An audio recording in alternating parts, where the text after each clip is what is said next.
Comme beaucoup d'acteurs de sa génération, il est le plus souvent crédité sous le simple nom de Delmont.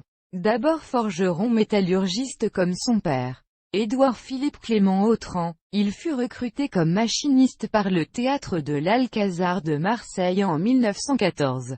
Bientôt promu régisseur sous la direction de Franck Esposito, il devint lui-même comédien vers 1918, sous le pseudonyme de Delmont. Son talent le propulse au Music Hall de Paris où il rejoint d'autres acteurs marseillais autour de Rému, à partir de 1931 et jusqu'à sa mort en 1955. Il se consacrera essentiellement au cinéma et jouera dans plus de 80 films.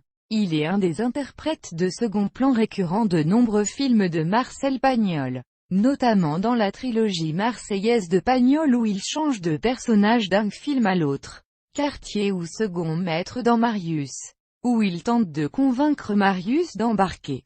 Il incarne le docteur Venel, Félicien, dans Fanny puis César. Autre personnage marquant dans le petit monde de Pagnol, celui du pêcheur Maillefer dans La femme du boulanger. Il y est celui qui a vu Aurélie, la femme du boulanger, mais dont le long récit que personne n'a le droit d'interrompre fait craquer le boulanger qui le prend à la gorge pour le faire parler. Il joue aussi Maître Corny dans l'adaptation des Lettres de Montmoulin par ce même Pagnol ou encore le bon valet Amédée dans Angèle. Il joue aussi le docteur Spiletti, qui meurt et ressuscite plusieurs fois dans Don Camillo.